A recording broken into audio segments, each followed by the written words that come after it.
Hey, y'all, welcome back to another episode of the MM Sports Pod. We'll be talking some NFL today. A lot of stuff happened over Thanksgiving weekend. We got Max back, needed him desperately, missed him last week. Max, how you doing? Doing pretty good, man. Ready to get into these games. It was a good NFL week here. We got a lot of stuff to talk about. Yeah, we do. And let's start with the Thanksgiving game that, you know, resonated with me the most, and that is Bears at Lions. Not as much in terms of the implication standpoint, but just, my gosh, what is going on? Lions, they start out hot. They kicked a lot of field goals, but it really, the biggest thing is at the end of the game. I know you're pretty upset about that, so I'll let you get into that in the game sequence. So yeah, I mean Lions, they look like, oh, this game's gonna be easy. They're driving up and down the field, no problem. And then they hit the red zone, and the Bears defense locks down. The Bears defense has been good all season, right? That's not crazy, So, if you're the Lions, you definitely want to improve upon your red zone efficiency. But okay, whatever. Caleb Williams has probably the most promising half of his young rookie career. Things are going great for Chicago. Down 3, they get to, what was it, the 42? 25. It was a 25? They got down to 25 and then went backwards. Yes. And what was it, 42 seconds? Something like that?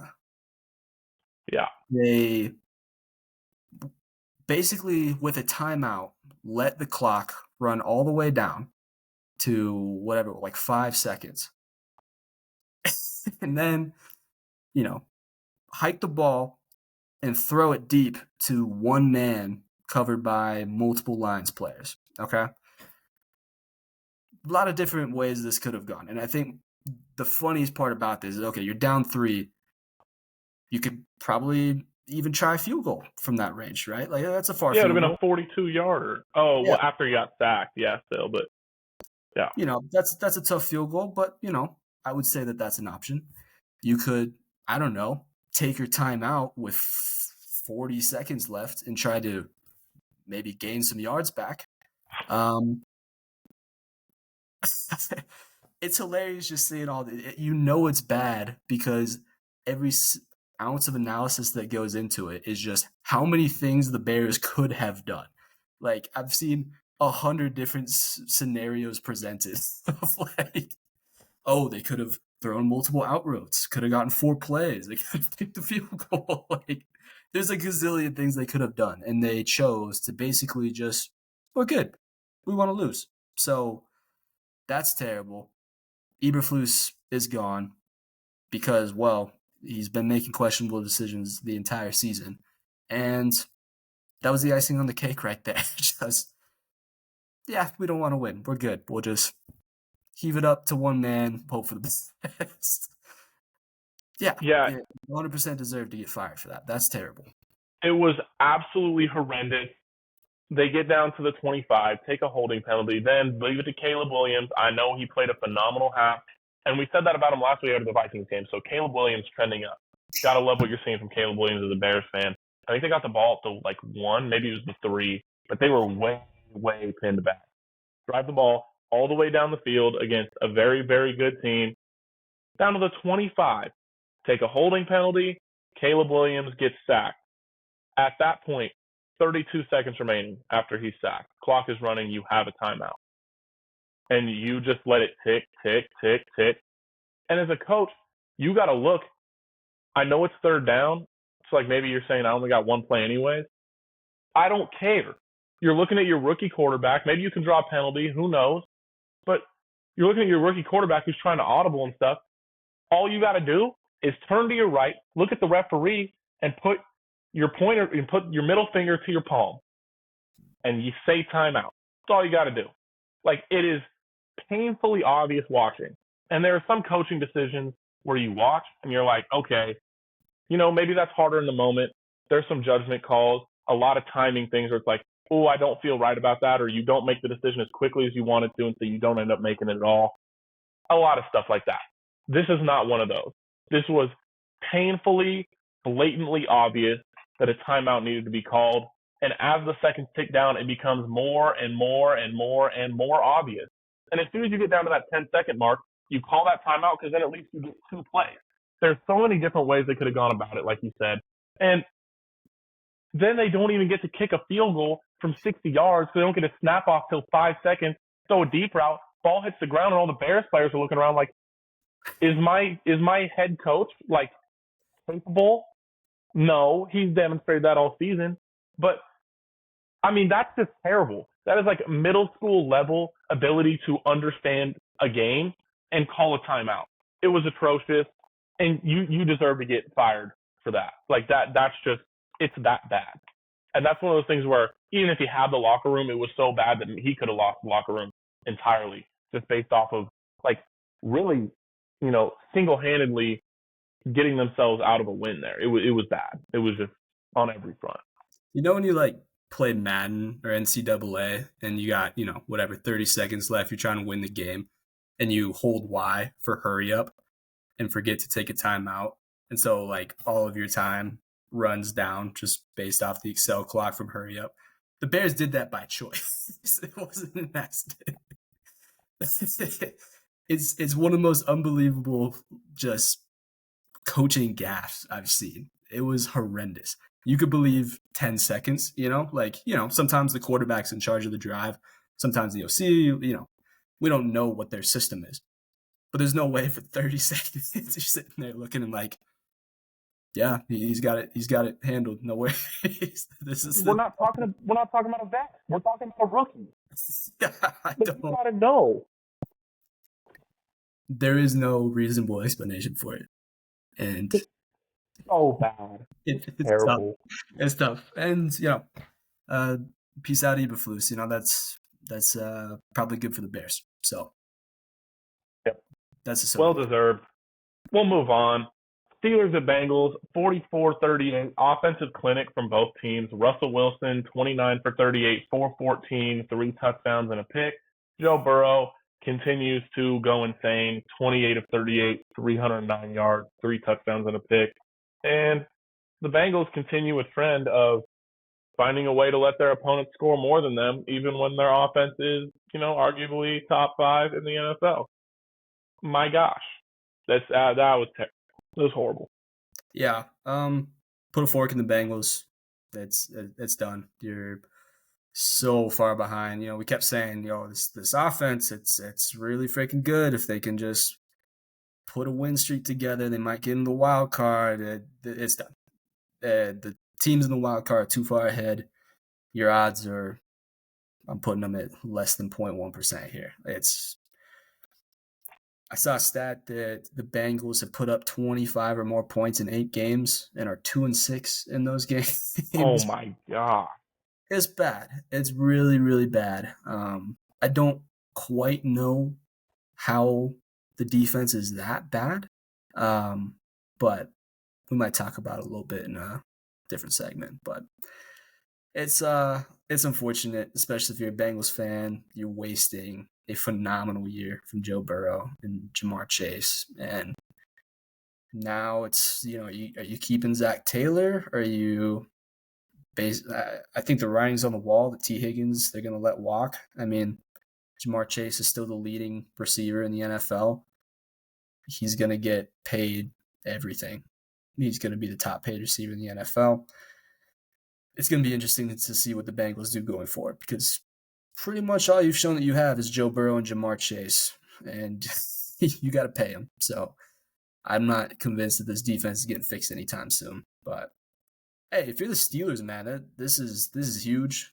The Ravens lose this week, and Steelers get a win against a offense that put up a few more points than I expected on their defense. I think given, how good the Steelers defense has been, you'd like to see them perform a little bit better than that. But hey, when you're putting up 40 plus points, it doesn't matter. So that was impressive. Russ, that was probably arguably his best game of the season.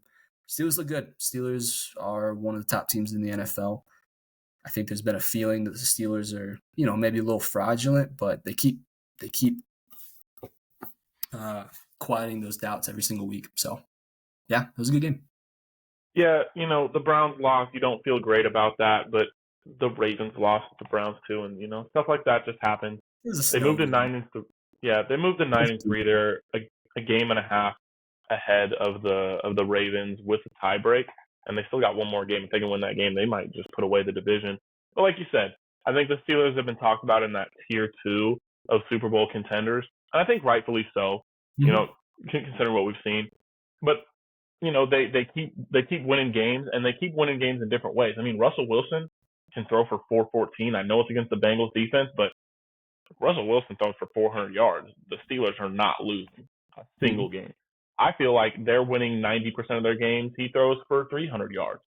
Not that that's going to be super common occurrence, but when you're just looking at ceilings, they got a ceiling that defensively they have a ceiling that's up there, top 5. If Russell Wilson can throw for 300-400 in a game, I mean you're looking at an offense that's got a chance to be up there in the top 10 and string together 3-4 wins and go win a Super Bowl. I still think they're probably right at the top of those tier 2. I don't quite move them into tier 1 yet, but give them one more week, maybe 2 more weeks, and they could be right up there. They still got some games remaining. I mean, it's gonna be pretty telling here. It's tough down the stretch. So they got the Browns next week, which they lost to their first game. Then it's at Philly, who no one wants to play Philly right now. At Baltimore, which will have huge division implications. That's a tough game. Home against the Chiefs, one of the top teams in the NFL, and then home against the Bengals, which we've talked about. The Bengals offense still puts up points. That's tough. That's a tough stretch of games right Yeah, there. So that'll be super telling. I mean, if you're winning 3-4 of those games, we're talking about a tier 1 contender here. But TBD, we'll see. yeah, and they put themselves in a spot where they can go 1-2 in those games, and they could still probably win the division, especially if that win is against the Ravens. So Mm-hmm. Steelers putting themselves in a good spot. Eagles at Ravens, I think, was the most anticipated game going into the weekend. Ravens start that game going up 9-0. It was 14-12 by the half. Eagles were up, and then the Eagles end up winning this one 24-19. AJ Brown, it was one of those games where I watched and I was like, you look at the stat sheet. I think it was like 6 catches for 55 or something like that. Like, not going to blow you away. I think he had some timely catches. I think he had some just plays on third downs where you're like, AJ Brown is just really he's good, man. That offense is dynamic. They got a lot of problems. What would you see from this one?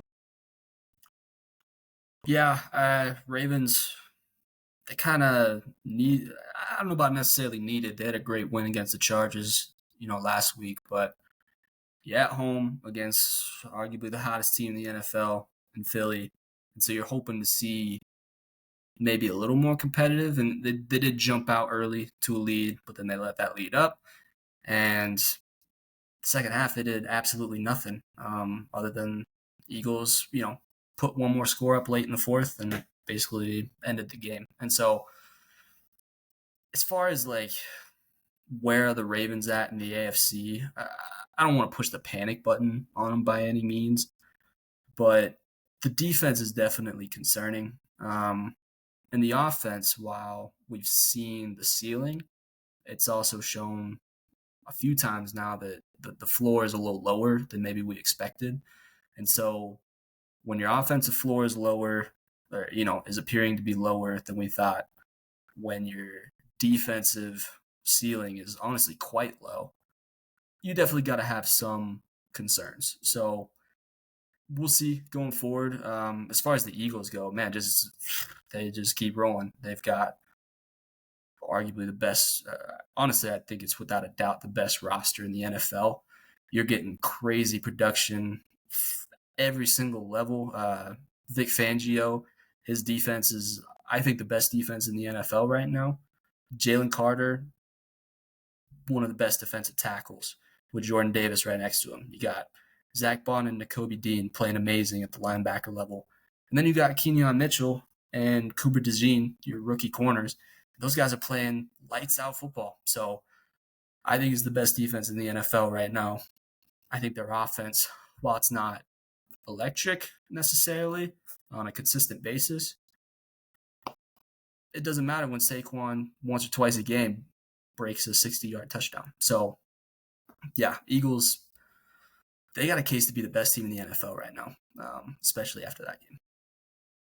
Yeah, I think they have a strong case to be the best team in the NFL. To me, it's them or it's like them, the Bills, and the Lions. Hmm. And I mean, the Bills look really good this weekend too. The Lions not so much, but you believe in the Lions until they lose. But right now, I think the Eagles are the best team in the NFC. I was kind of teetering on the fence last week, and then Lions look questionable on a home game against the Bears, and kind of get bailed out by a lack of coaching aptitude. And the Eagles go beat the Ravens, and I mean in Baltimore. That's just impressive from them. Something I want to highlight real quick: Zach Bond, like you were talking about. Here's some stats. So Zach Bond through 12 games, 118 tackles, 6 tackles for loss, 2.5 sacks, 4 forced fumbles, and a pick. Now those stats sound impressive. Luke Kuechly, his MVP season through 12 games, where everyone was like, "Oh my gosh, this guy is insane." He was breaking the league. Everyone was talking about how good he was. Here are his stats through 12 games: 102 tackles, 7 tackles for loss, 1 sack, no forced fumbles, and 3 turnovers. You look at that, Bond has 16 more tackles, 1 less tackle for loss, 1.5 more sacks, 4 more forced fumbles. He does have 2 less picks. But I mean, those are comparable stats, if not leaning to Zach Bond. So probably an underappreciated season, because I feel like a lot of times defensive ends get a lot of the love, and deservedly so. They can be absolute game wreckers. You look at TJ Watt, you look at Myles Garrett, and those guys are absolute game wreckers. But just want to show a little love because Zach Bond is putting up a DPOY, level of production here. Yeah, hopefully he starts getting the recognition. I mean, that's crazy stats right there. I think at this point, if you're not considering him for it, it's just in name only. He's not a brand name, so hopefully he starts getting the recognition he deserves. Yeah, 100%. 49ers, they went to the Bills, snow game. Man, Niners, done. I mean, they got to be done at this point. They lost McCaffrey again. They lost Jordan Mason. I mean, like, injury bug or not, however you want to quantify it, it doesn't matter. Their season is over. The Bills are the best team in the AFC. I mean, I don't care who you're talking to. 35 on the 49ers is impressive. I know the Packers did it, but 35 on the Niners is still impressive, especially in the snow. That's a factor that can kind of limit offenses sometimes. And didn't break a beat. Josh Allen is phenomenal. I mean, we talked about it last week where I ranted about Josh Allen shouldn't be the front runner against Lamar. Well, now you look at team success. Bills are 10-2, Ravens are 8-5. So right there in terms of being the MVP favorite. Do you have any major takeaways from that one? 49ers are done, man. For a team with that much talent, and I know they've got a lot of injuries, but this is a team that went into the Super Bowl last season, and they, start the game. They were dictating how that game was going, early on. Like they were the more physical team.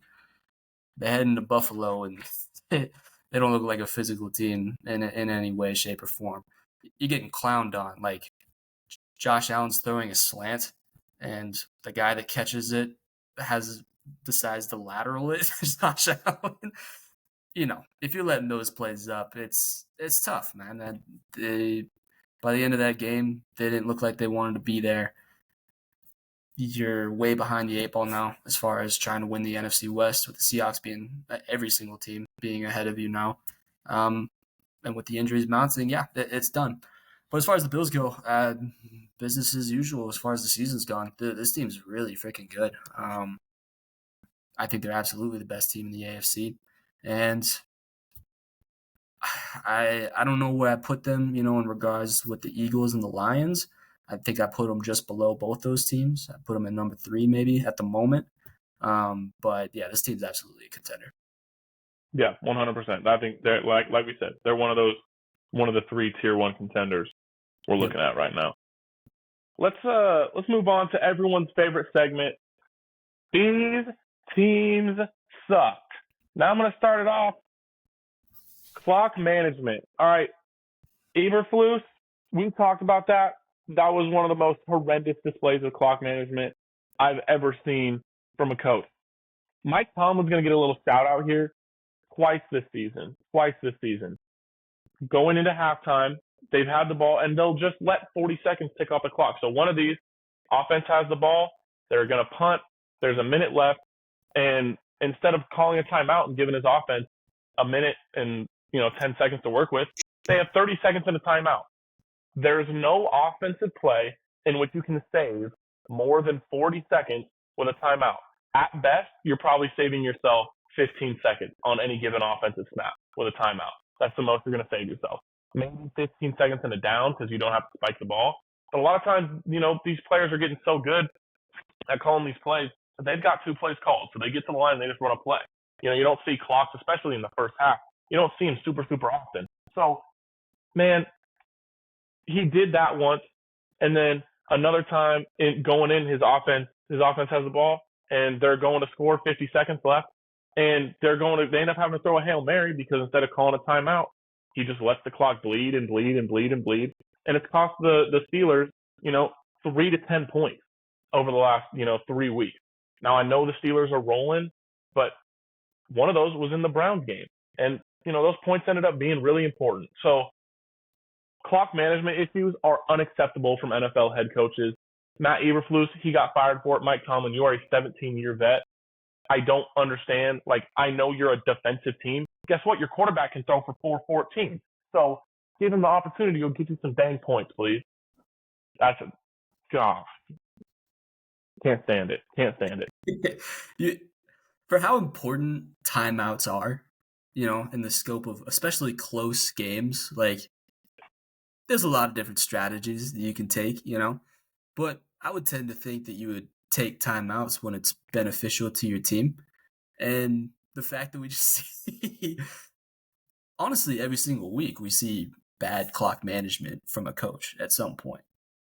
So I don't know. I don't know if they need to teach a class on clock management, get everyone on the right page that, hey, timeouts are in fact valuable and you should use them to, save time at points in the game that you could potentially get points.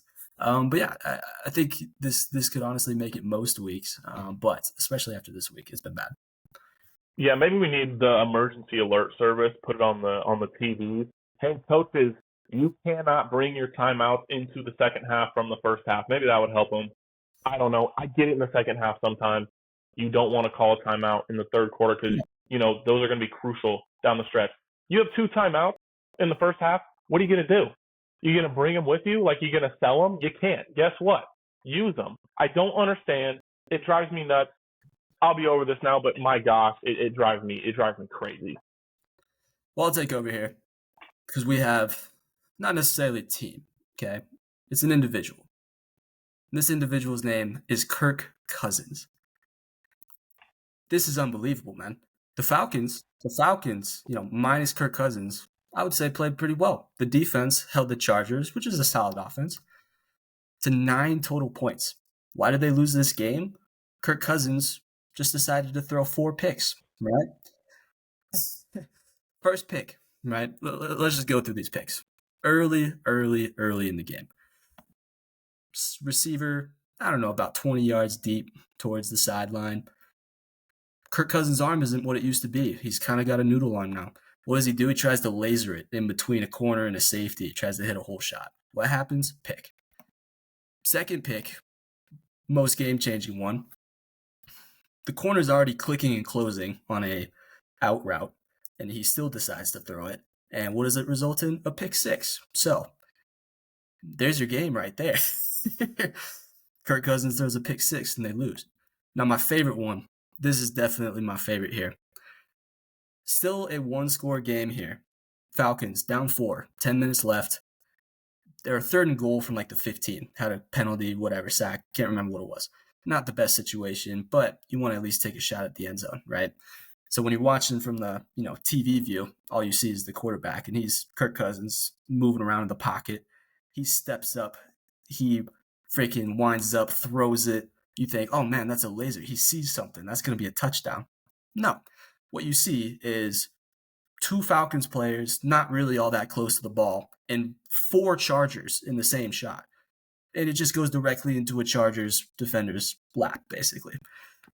horrendous. And then at the end of the game, just a bonus one, just in case you forgot he was still playing terrible. So Kirk Cousins was horrendous.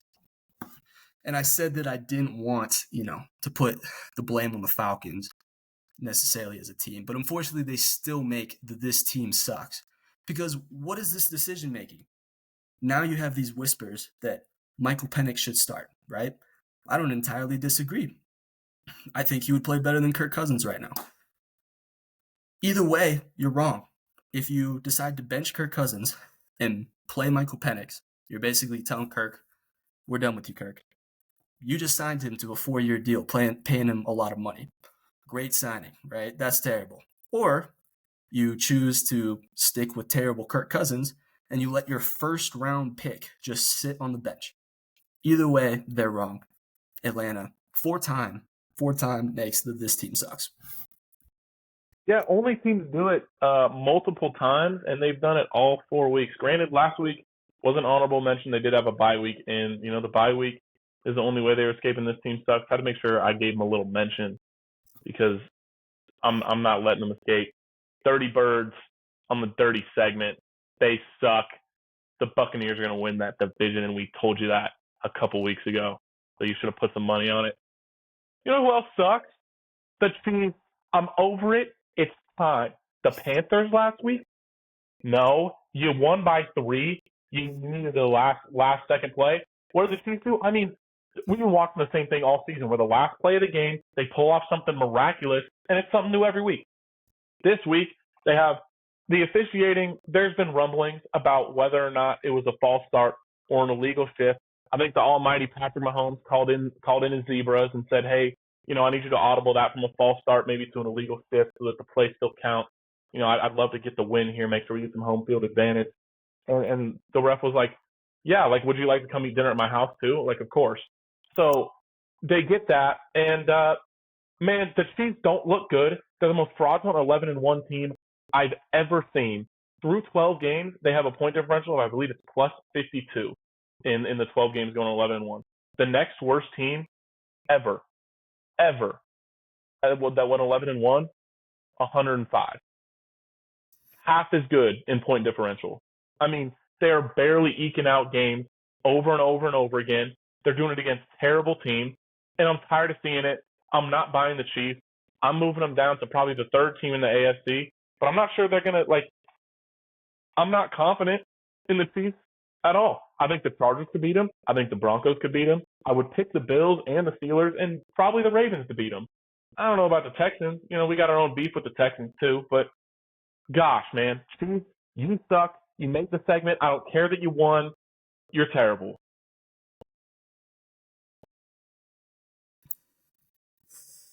Kansas City Chiefs, just the Raiders play a tough game, right? And you're like, oh man, they really got a chance to win.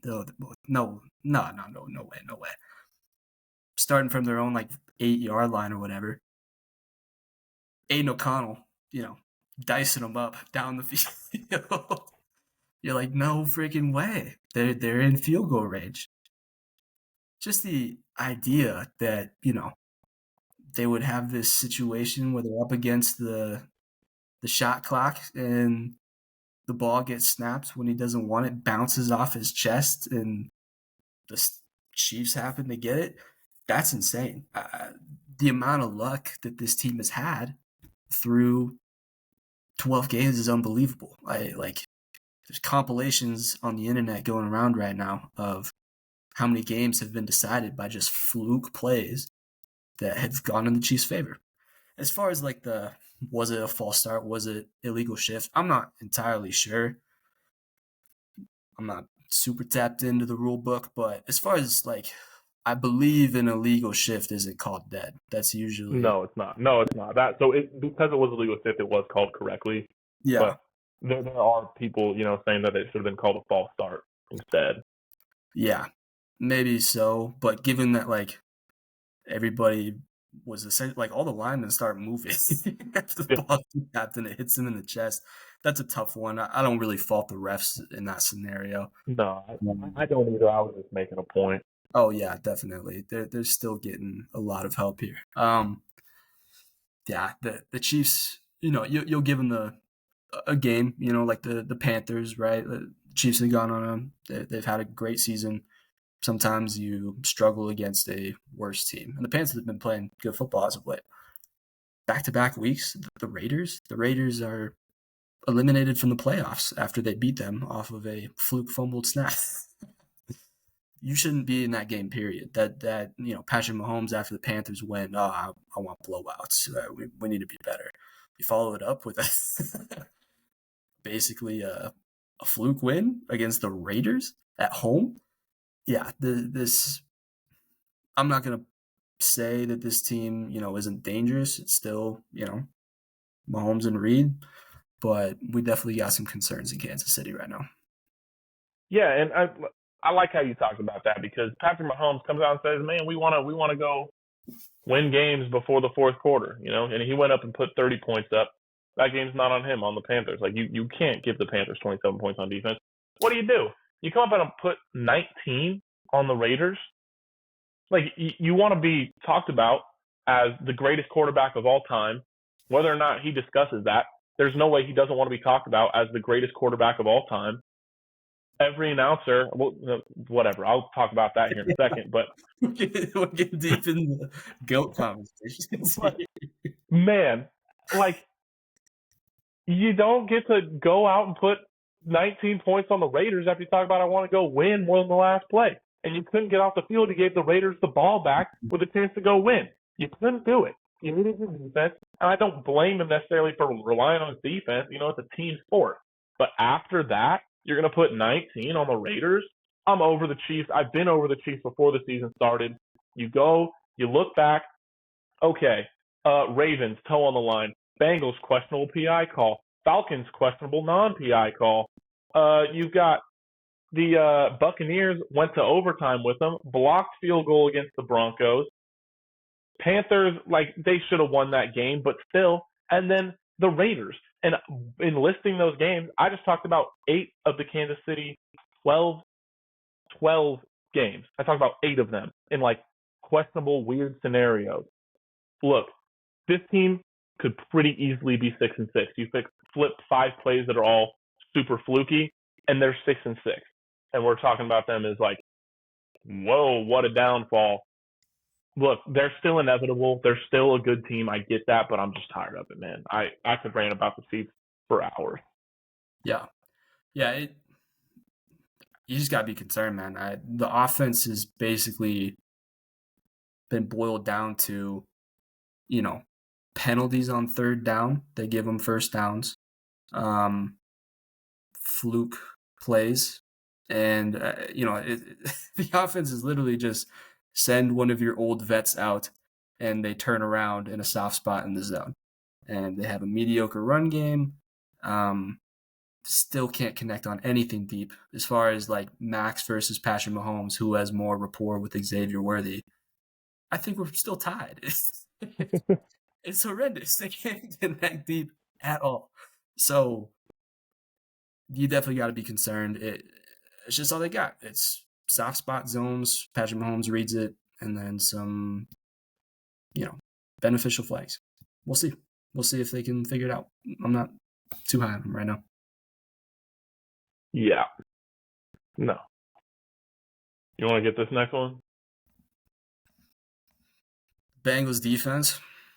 Yeah. Yeah, the Bengals defense is terrible. We've already kind of lamented on the Bengals defense. It's just the fact that you're wasting a phenomenal season from Joe Burrow and Jamar Chase and doing it in a fashion that it's not like your team changed that much from a roster standpoint. You still got Trey Hendrickson. You still got Logan Wilson.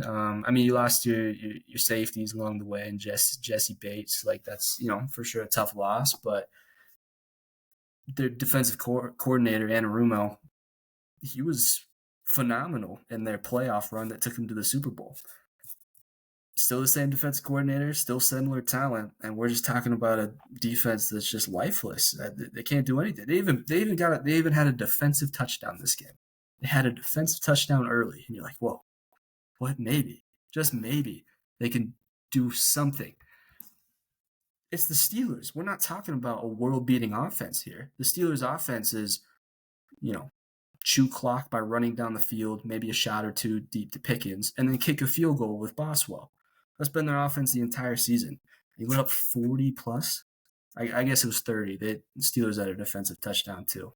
Doesn't matter.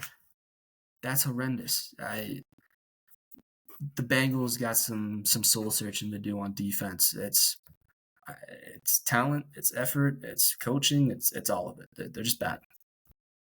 Yeah, they've given up 30 or more points this season, I think 8 times or 7 times. That's nuts. No NFL defense should be doing that. I don't care if you're the worst team in the NFL, you're not giving up 30 points, 7 out of your 12 weeks of the season. They got an argument as the worst defensive unit, which is just terrible. We talked about their offense. It's frustrating as a football fan to see, a battery as talented as Jamar Chase and Joe Burrow just kind of go to waste. While we're talking about the Steelers, man, side note, it does belong in these teams suck, and that's going to be Mike Williams' watch of the week. Whoa. Hold on. How dare you put Mike Williams in this team suck? Mike Williams is not in these teams suck. The segment Mike Williams' watch is in these teams suck. I would never do that to Mike Williams. Yeah. The segment Mike Williams watch, because for the third consecutive week, I have nothing to report on Mike Williams' watch. We had 17 snaps, which is the only stat that I can tell you. We've got no target, and that's with Calvin Austin III going on to being sidelined with an injury. Still sees less snaps than he did. His snaps are going down week by week. Mike Williams' watch is on life support right now. We're going off a snap count, so Mike Williams' watch goes into these teams suck. Also, these teams suck. Big list this week, but there's just a lot of things that suck. Chris Collinsworth, are you kidding me? Hop off it, bro. We're talking about maybe, I don't want to exaggerate, but we're talking about a Buffalo Bills play that will go down as one of the most memorable plays in franchise history. You're in the peak of the Josh Allen era, snow game, dominating the 49ers, and they throw a hook and ladder, which did not look planned. Josh Allen said it wasn't planned. And Chris Collinsworth goes, how many times have we seen this over in Kansas City? Are you kidding me? You're going to talk about Patrick Mahomes? I don't know if we talked about it, but he only scored 19 points against the Raiders. So are you kidding me, Chris Collinsworth? I'm tired of this. Stop talking about Patrick Mahomes every single broadcast. I get he's good, but Chris Collinsworth, man, first announcer to make it on These Teams Suck. Congratulations, my friend. I think you covered it, man. I got nothing else to add. It's been annoying for years now to hear it every single week. In Chris Collinsworth's defense, I will say Kelsey does do the lateral, a few times. But just the audacity to bring that up against Buffalo, man.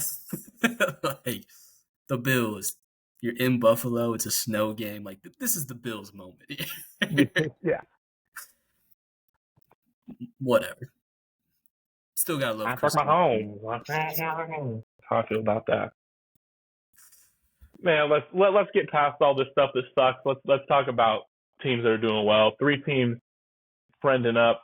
Who do you got here, Max? First team is the Eagles. I think this team has a case to be the best team in the NFL right now. The roster is phenomenal at every single level. Where's the hole? Every single roster has every single position has pretty much a plus player at that position. It's ridiculous. If you were gonna argue against anything, it'd be Nick Sirianni. Still questionable coach. I think he definitely benefits from having a GM that just assembled the nastiest roster in the NFL.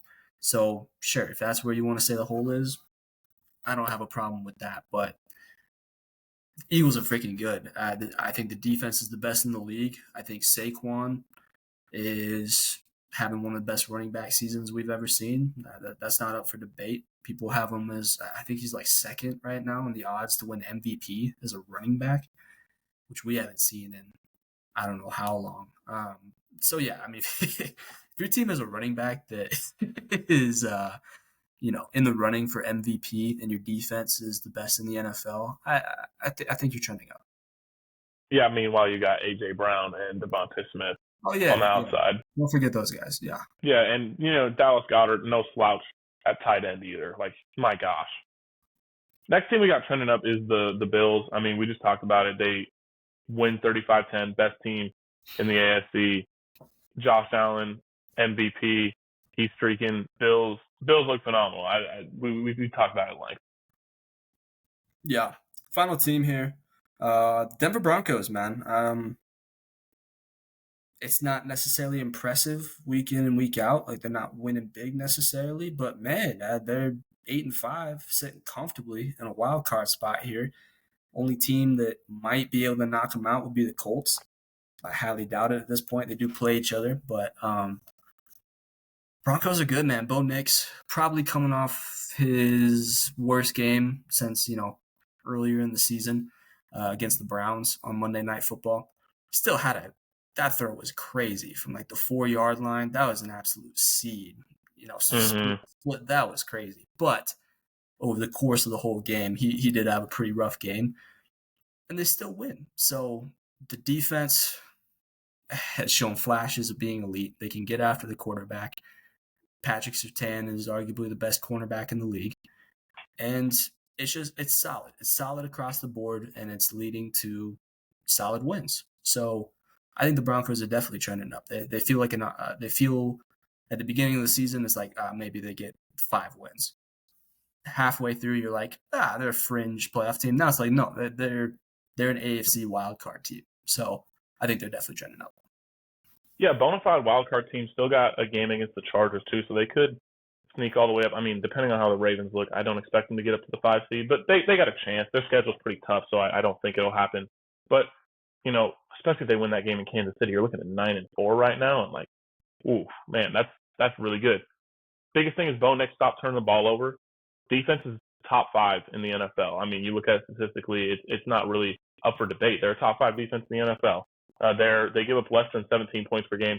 They did give up an all-time showing to Jameis Winston and still scored 14 points defensively, which helped a lot. Helped me win a $400 parlay as well. So feeling good about that. But yeah, Broncos, man, look good. Shout out the Broncos uniforms.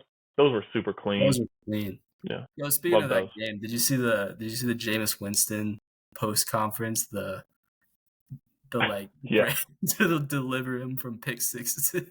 May God deliver me from pick sixes.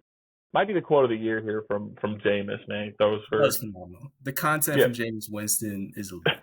But to be honest, like that's kind of what makes Jameis Winston so entertaining. Is like I don't know if I want to see him deliver for pick sixes. Like I like going into a Browns Jameis Winston game knowing that there's gonna be 5 touchdowns scored. All credit to Jameis. You just don't know which team is going to be. It's electric, but that was hilarious. Yeah, it was good. Sometime 10 years down the road, there's going to be a trivia question that says, who has the most passing yards in a single game for the Cleveland Browns? And the answer to that question will be Jameis Winston, and I can't wait for the day that I get that right. Holy smokes. Team's trending down, man. First one we got is the Ravens. Like we talked about it, Ravens trending down here. Lost a couple games, 2 out of their last 3. Not looking great. They're falling down the standings. Lamar still got a shot at MVP, so they could flip this around. We could be totally wrong here, but as of right now, they're trending down. Yeah, it's just the defense has yet to show that they can be consistent in any way. They're now going to really have to battle there for the win in the AFC North with the Steelers having a decent lead over them. I mean, they still got a game to play but against each other. But, yeah, I think just given their positioning in the division right now, I think they're definitely a team that's trending down. Next one, man. Falcons. They're never escaping anything negative on this show. Anytime I say something bad, I'm going to start talking about the Falcons because, look, You're 6-6. You're tied with the Bucks now. You got a much tougher schedule heading down the stretch. I don't expect them to win that division. I kind of want to see Michael Penix get a shot here, but like you said, it's tough. It's like, okay, we're going to bench the vet that we just gave a massive 4-year contract to put our playoff hopes on a rookie going into week 14. Like, bad look all around from Atlanta. I got nothing to add here. I've lamented enough here. Kirk Cousins, terrible.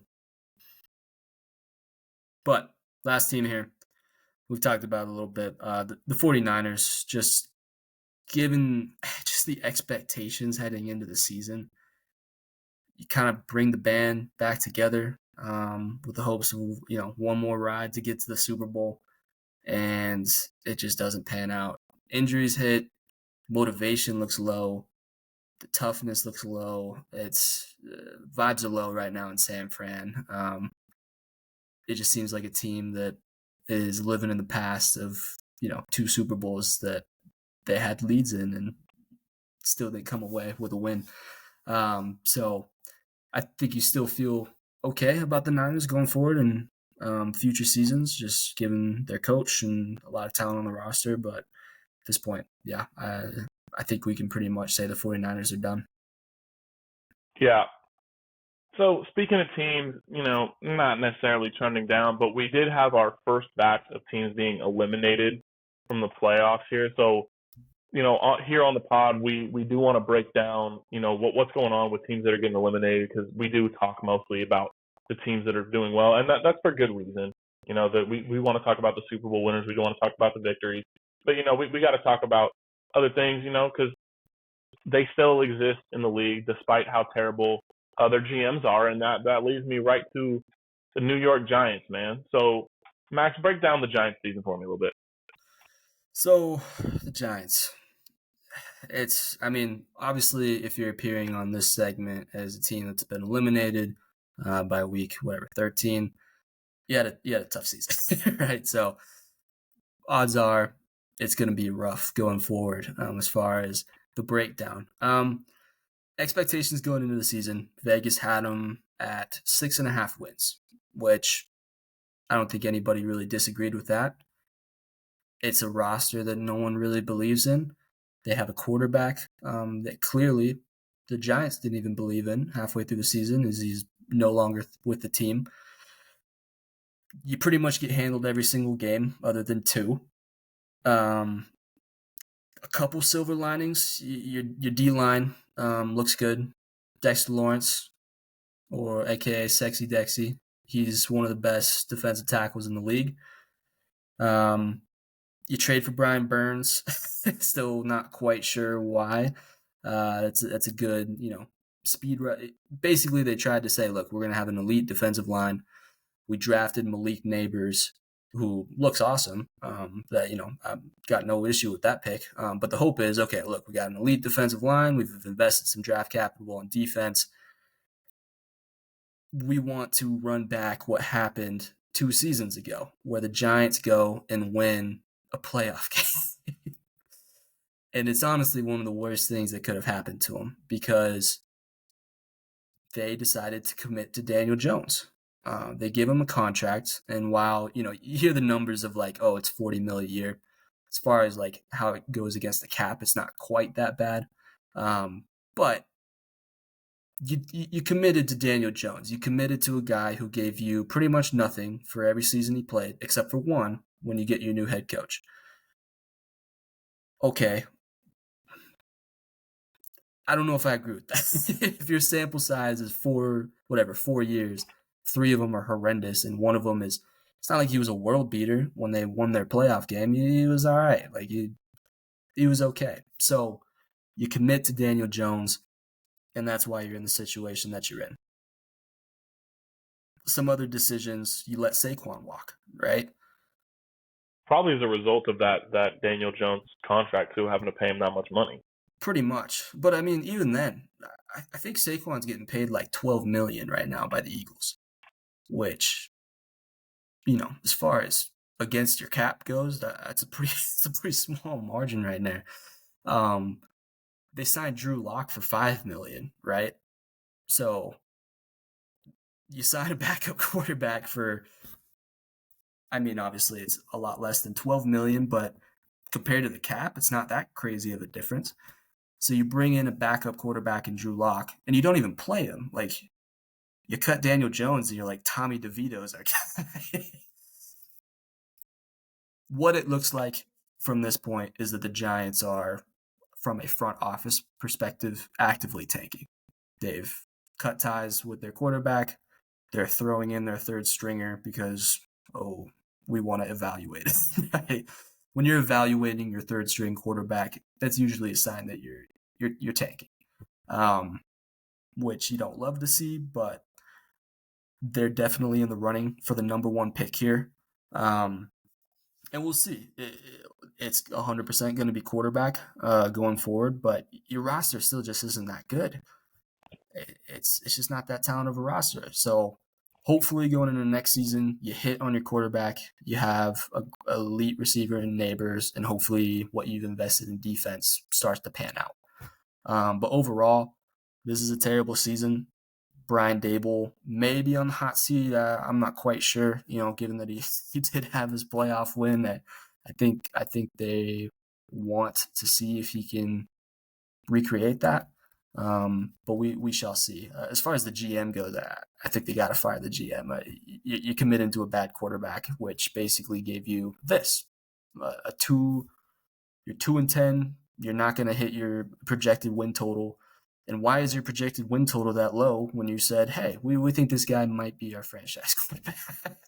So, yeah, overall, Giants are in a bad way. That's a tough season overall.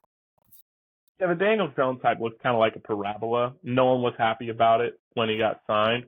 And then at the peak of his powers, they had like a terrible point differential and still managed to win 11 games and then barely beat the Vikings in the playoffs. Signed Daniel Jones, and I was like, wait, hold on, maybe he's good. No, he's not. He was who you thought he was when you drafted him, and now they're toast for a while. We can talk about the Raiders. Raiders got eliminated. Their expectation this season was also a 6.5 win total. Don't expect them to get there either. A couple notable offseason moves. They signed Christian Wilkins, a defensive tackle, to a 4-year, $110 million deal. Kind of similar to the Giants in terms of like, okay, let's get a dominant defensive line, pair him with Max Crosby, and see if we can win some games that way. He gets injured, so kind of hard to fault them for that, but it is a massive contract on their books for a team that is going to be moving into a rebuild here. Minshew, they signed him to a 2-year, $25 million deal to come be their starter. I guess they signed him to be like a game manager type and just have a good defense and be able to take care of business. He gets benched, so it's bad all around there. And they traded Devontae Adams. They get back a conditional third-round pick from the Jets. The big thing there is that the Jets took on the salary from that contract, so they get off the salary there. You look at their quarterback situation; they're going to have to go hit the draft. They'll be in the top 5, so they'll have a good shot at one of the quarterbacks coming out. Be that Shedeur Sanders or Quinn Ewers or Cam Ward, whoever ends up falling to them, wherever they end up being. But, they did have some good things in terms of the rookie class from the draft. They had Brock Bowers out of Georgia and Jackson Powers-Johnson, the center, out of Oregon. So good rookie cornerstones to be able to build an offense around. Especially, Brock Bowers, dude, is an absolute unit. Like, it cannot be overstated how well he has played and the impact that he's making from the tight end position as a rookie. So that's pretty impressive to see. And, you get a good quarterback. You get a quarterback that hits out of the draft, and you've got some cornerstones there to work off of offensively. So they're not in as big of a, precarious situation as the Giants are per se. Like they're in a rebuild, but there's reasons to believe that a rebuild could possibly go successfully for the Raiders. My big offseason question for them is, and I'll kick this to you. Do you think they trade Max Crosby this offseason? No, I don't. I've never really understood this talking point as far as like, trading your best player. Why? He is your best player. He's one of the most dominant defensive players in the league. there's no reason to trade him. Yeah, I would say you keep Max Crosby and keep hitting. Start to go on a little bit of a winning streak here in the draft. You hit on Brock Bowers, who I think arguably has a case to be offensive rookie of the year at this point. You hit on Jackson Powers Johnson. That's awesome, right? You got a tight end, you got a center. Sweet. You're starting to build something, right? You're going to have a top 5 pick. Going forward, you just have to hit on your picks. Why are we here this season? Why are we already eliminated? You couldn't get in on the quarterback class last year. You were too far back. You had too good of a season, I guess, in a way. Your pick was too high. 6 quarterbacks go off the board before you even pick, right? So you couldn't get in on the rookie class. So essentially you had to punt for the year and you signed Minshew. And yeah, I mean, I don't think it's all that crazy that we're eliminated already and 2-win team. So tough to see from the Raiders. But as far as like a cap situation and ability to draft goes, there's some promising things. So hopefully next season they are able to hit on a quarterback with the top pick. We'll see. Yeah, and it's going to be tough because the Chargers, I don't think their window's closing anytime soon. You never want to put any doubt on the Chiefs. They're going to have Mahomes for as long as they do. And the Broncos, I mean, their window just opened. They got a rookie quarterback who looks promising moving forward. So divisionally speaking, when you got 6 games against those teams every year, it's going to be tough. Raiders are definitely a few years away from doing anything significant, in my opinion. Yep, absolutely. Third team here that got eliminated, Jacksonville Jaguars. As far as expectations versus result goes, this is maybe the worst one of the season. Their win total was put in 8.5 by Vegas. You're currently at 2 wins. It's rough. And even tougher is you had the classic, we have our quarterback, we have quite a bit of cap space, let's go spending, right? So what do? They bring in an old Eric Armstead at this point, 3 years, $51 million. They bring in Gabe Davis on a 3-year, $39 million contract. Gabe Davis. That was Buffalo's hopeful number 2 receiver, and he never really panned out to be that. Why? Why are you paying him that, right? You commit to Trevor Lawrence long term, which I don't know. He's shown flashes. Like I'm not gonna hate on it too much. Like you're hoping that your number 1 golden boy finally puts it all together and becomes one of those, certified franchise guys that's gonna get you to the playoffs every year. That hasn't been the case. You're paying a lot for not what you're getting, right? The draft this year, they didn't have a single top 100 pick, right? So nothing to speak of there. Well, actually, that's not true. They drafted he's had a really good season. Brian Thomas Jr. Brian Thomas Jr. is probably the silver lining of the season. I think he had a hit there at wide receiver. It's been a rough draft as of late. They've been missing very consistently on their top 100 picks. It kind of goes back to like, okay, you drafted Trayvon Walker at number 1 overall.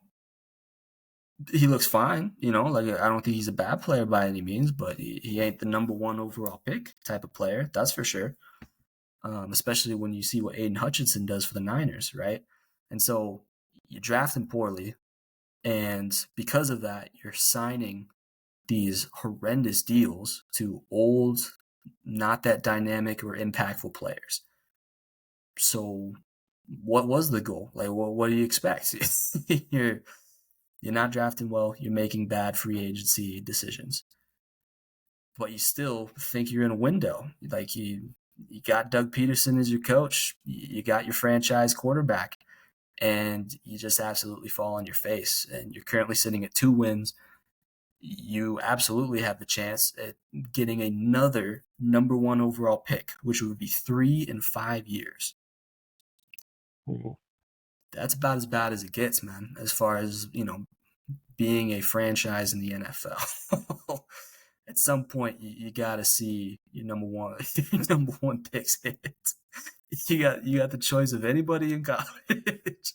No one can take it away from you. And it's not like they're not hitting, but you're not getting number one overall pick production. So going forward, I guess you just gotta hope that, I don't know, maybe third time's the charm. Maybe third number one pick finally gets you a team that can do something. But it's bad in Jacksonville. I think Doug Peterson gets fired at the end of the season. As far as performance versus what the expectations were and what they said that they were, with their offseason moves, this is one of the worst seasons in the NFL. Yeah, I think when you're looking at disappointment, it's the Jaguars, and then there's another team that we don't talk about, and then they're right up there in terms of disappointment. And I'm sure they'll make this elimination list, in which case we'll be forced to talk about them. But until further notice, we still don't talk about them. The airplanes. Yeah, you don't. Anyways, when you're looking at getting 3 first overall picks in 5 years, that's really rough, like you said, especially when for one of those picks, you got your quarterback at the very beginning of a 5-year, $275 million deal. That's $231 million guaranteed. He set the market. That's the most guaranteed money we've ever seen on a contract, and he's not performing like it. At the end of the day, that's really what it is. Like, there's a reason that quarterbacks are talked about so much. There's a reason they're the most important position, because they're game changers. They have the ball in their hands every play, and they cost the most money. So when they miss, your team can be really screwed over, from just a managing your roster standpoint. You look at Lawrence. He signs his deal year 2. Promising sophomore campaign. That's the year they make that comeback and beat the Chargers in the playoffs. 66.3% completion percentage, 4,133 yards, 25 touchdowns, 8 interceptions, 95 rating. That's really good stuff there. I mean, especially out of a year 2 guy. Do you expect him to expand on that and continue? Well, last year it got worse, and this year it got even worse. So you're seeing a linear decrease in his performance. So this year we're now looking at 60.6% completion percentage, 2,045 yards, 11 touchdowns, 7 interceptions, and 85 quarterback rating. Now, granted, that's through 12 games, so the touchdowns will go up, but so will the picks. So he's going to have more picks. He's going to have less touchdowns. He's still going to have less yards, less completion. It's just bad all around. And, I mean, the writing is on the wall. Doug Peterson is got to be out after this season. You have to think. Oh, yeah, absolutely. Yeah, it's a disappointing season for the Jaguars. Rolling into our last team here, New England Patriots. They got eliminated. As a fan, that hurts. It's pretty quick. It's another. I think we're, year 6 now since Brady left, something like that, and it's been pretty tough. But just going into there, comparatively to these other situations of teams that got eliminated, I think this is a case that they may have the best, in a sense that the expectation was low, and obviously it ended low, right? The expectation was 4.5. That was their win total on the season. So the roster is horrendous overall. Top to bottom, we're talking about one of the least talented rosters in the NFL. Your skill position looks bad, right? Your top pass catching options are Hunter Henry, the tight end, Demario Douglas, the receiver, and Kayshon Boutte, the receiver. If you don't know those names, don't hold your breath. Not too bad, but you're not missing out, right? Your offensive line is awful, okay? Your defense is the only thing you're hoping to hold your hat on, because, with Bill Belichick, this defense was still top 10, right? That's not what this defense was this season. This is pretty much the same defense, maybe even better, with the emergence of Christian Gonzalez, the emergence of Keon White. You think it's going to be better from just a talent perspective. You expect it to take a step back because, you're losing the GOAT defensive mind in Bill Belichick. But they've taken a pretty far step back to the point where it's a little bit concerning, especially when your head coach is a defensive mind, or supposed anyways, a defensive player, Gerard Mayo. So a lot of disappointments, right? Because you're going into the season with a terrible roster and a defense that's underperforming. However, you draft Drake May, who you're hoping to be your franchise quarterback, and it looks like it's hitting, right? Are they winning? No. Does Drake May look freaking good? Yeah, he looks really freaking good. So that is the silver lining, is not only did you find your franchise quarterback, you're losing games on top of that, which means you're going to get a super high draft pick for, you're going to have a few top 100 picks that hopefully you can actually start hitting on some picks and start to build this roster. From a cap situation, this team has the most it's like top 3 in as far as the amount of cap space they have heading into next season, right? So they're going to be able to make some moves, right? Maybe they go after a receiver like T Higgins or something like that. I'm sure they'll go after some sort of offensive line. They have money to make moves, and that's good on them because they had this last season and they just chose to hold it. They didn't go out and spend money because they knew they were going to be bad. So compare that to the Jaguars, who said, "Oh, we got a bunch of cap, let's just go spend it." Look where they're at, right? The Patriots, they feel like they have a franchise quarterback, and now they have the chance. And if they draft well and make some wise free agent decisions, you're talking about a team that may have the ability to turn this franchise around. So we'll see. Disappointing season overall, but you are set up for potential heading into next season. Yeah, man. Biggest thing is just Drake May. Looks good. Quarterback, it's super important. I mean, I know you're a Pats fan, so you got the rundown here. So with that, let's move on from eliminated teams to teams that are still playing important games this season. Thursday Night Football, man. Packers at Lions. This one's big. Packers could pull within a game of the Lions for that division lead. Lions are favored by 3.5. They're at home. So not great stuff, playing against the Bears. Packers also beat the Dolphins, which is big for them in Lambeau. So they're both coming off a week of rest. No short rest here, rest advantage for either of these teams. What are you expecting to see out of this one? It's going to be a good matchup, man. I really like both of these teams. I think the Packers are, as far as tier 2 contenders go, I think the Steelers and the Packers are right there as kind of the top of that tier 2. This is a good football team, and I think they're going to continue to get better. That being said, the Lions are still the better football team. Their offense is better. Their defense is unfortunately experiencing quite a few injuries, so we'll see if they'll be able to hold on and still be a above average defense. But given that it's in Detroit and no one has really stopped the Lions offense, not truly. I think I lean the Lions, but I expect it to be close. Yeah, that's kind of how I feel about it. I mean, regardless of the injuries, at some point they're just going to put up a bunch of points. It would take a pretty phenomenal game from the Packers defense to win this one, I think. Or maybe Jared Goff goes out and throws 4 or 5 picks again, and then we see something insane like that. But don't expect it. Packers lost this game 29-31 at home, and I lean with the home team. I like the Lions here. It's going to be close.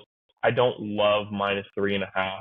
That spread. I won't want to put Packers plus 3.5 here. I think this is one of those where if you want to throw some money on Lions money line, that's a pretty solid bet. But I don't love touching that spread. But I do feel pretty confident the Lions go take care of business in this one. Next one we've got everybody's least favorite team on the pod. Second least favorite team, the Atlanta Falcons.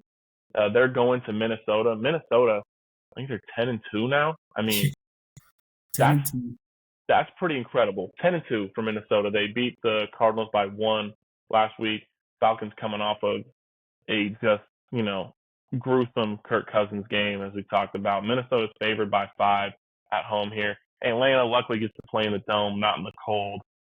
I kind of assume Minnesota's going to win this game. You just go trending for both teams. Minnesota, I'm not super high on. I think they're kind of not quite as good as their record. Still a great team, just not quite as good as their record, in my opinion. But who knows? They can prove me wrong. Falcons, they're just bad. They're trending down harder than any team in the NFL right now. Maybe save the 49ers, but in terms of playoff teams, they are crashing and burning. and I expect Minnesota just to be able to take advantage. They got a great defense, and I think Kirk Cousins throw him on over half an interception this week. It's definitely going to happen. Yeah, I don't see it too differently. I think Minnesota is just, at this point, just a good team. They have a great defensive game plan every week and a great offensive. It's arguably like one of the best coached teams in the NFL. It's just because, given their talent, their quarterback in Sam Darnold, the lack of talent on defense, you don't think they're going to be 10-2, but look where they're at. So, given they're at home, I expect them to win. I actually don't mind Atlanta to cover here, cover them the 5 points. Atlanta, they can still make you believe. So I kind of like them to cover the 5, but I do expect Minnesota to win. Yeah, that five is just kind of a lot of points for an NFL game with a Falcons team that does still have playoff aspirations as much as they have been trending down. Two other teams that have playoff aspirations, Seahawks going to Arizona. Wish I could make that game. Going to have finals coming up, so I wasn't able to drive out to Phoenix and go watch that one. But go Hawks, baby. Seattle. We saw this game 2 weeks ago, 16-6. Seattle wins. They went and beat the Jets last week, but my gosh, sorry, I said the name. That's my fault. But they go win that game. Cardinals lose to Minnesota. So Seattle wins this game. They put themselves in a spot where they are 2 games ahead of Arizona with the tiebreaker. This is a massive game. Arizona's favored by 3 at home. I expect to see similar results to the last time they played. I think it's higher scoring, obviously, than 16-6. But I like Seattle money line here. Geno has continued to play pretty solid. JSN is emerging as a top 10 wide receiver in the NFL pretty quietly. I think no one's talking about it necessarily that much, but he's number 6 in terms of receiving yards in the NFL. So, just playing well. I expect Seattle, who has shown, really, really good things 2 out of the last 3 weeks, to really be able to take care of business and win this game and push that division lead, which would give them, according to the NFL, they win this game, they're up to a 76% chance to make the playoffs. Yeah, I'm kind of surprised here that Seattle isn't favored in this game, just given that we saw it 2 weeks ago. Seattle won on a win streak here, finally. I think we're finally starting to see what we believed to be true at the beginning of the season, is that Seattle has quite a bit of talent. And if they can put it together, just maybe, they win the division. And I think we're kind of finally seeing it. It's still not a team that I'm, putting the stamp of like, oh, this is a contender by any means. But if they win this game, they're definitely the favorites to win the division. And I just think they're better than Arizona. I think their defense is going to be. I think their defense has been playing extremely well, and I think they locked down the Arizona offense. And I think their offense is good enough to get you 20 points against the Cardinals, which I think is enough to get it done. So I like the Seahawks to win outright. Yep. Go Hawks, baby. Would love to see it. Would be massive. Buffalo -4.5. They're at the Rams. Rams 6-6. They're only 1 game behind the Hawks, and they do have that tiebreaker. They did go to Lumen and win that game in overtime. Pretty crazy game. Frustrating as a Hawks fan, but it is what it is. Buffalo 4.5-point favorites going to the Rams. They're on a roll. They're one of the best teams in the NFL. The Rams are a middling team in the NFL, which is exemplified by their 6-6 record. I think Buffalo covers here. I feel pretty confident about their ability to win this game by 4.5. They're just that good, and that's really what I'm riding on here. I really like the Bills to cover. They're the more talented team. They should win the trench battle handedly, which I think leads to covering. No problem. Yeah. And then we've got Chargers at Kansas City -4. That line's a little interesting to me. Chiefs, like we said, trending down, but they do tend to win. They've had the Chargers number, man. The Chargers always play them to a close game, but everyone has played them to a close game this season. Could be huge for the Chargers to pick this one up. Maybe not necessarily for the division. That's probably out of reach at this point. But in terms of wild card seeding, is very big for them, especially with the Ravens losing. So I told you last week, pick the Raiders to cover, pick the Chiefs to win. That's what I'm going to do here. I think the Chargers cover. I think the Chiefs win by 3 because they just do. I mean, It's really frustrating. I want to pick the Chargers to win, and I just can't. Like if I'm put my life on the line, you just got to bet that the Chiefs are going to win because they've done it 11 out of 12 times. I agree. The Chiefs, they've just kind of mastered situational football at this point, where they find a way to win. And I think the Chargers can definitely cover 4 points. I think at the peak, I think the Chargers have shown more flashes maybe than the Chiefs. So we'll see. I think this is definitely a chance that Kansas City drops another one. But I agree. I tend to agree with you. I kind of like the Chargers to cover, Chiefs to win. Yeah, in terms of betting, like I said, I love Seattle money line to beat Arizona. I love Buffalo -4.5. I did hit a 7-leg parlay last week, 10 to 400. So maybe, just maybe, give me a listen. I might make you some money. But those two I really like. You're looking at other lines around the league. Man, uh, Eagles 12-point favorites against Carolina. I kind of like it, but Carolina's been playing better as of late. With the Eagles being at home, I like the Eagles to cover that, but that's not something I would put in a parlay. And then you're looking around and Niners, Bears. Do you feel good about either of those teams? Like the Niners are 4-point favorites. I kind of like the Bears to cover there just because Caleb Williams has been trending up and you could see that new coaching bump.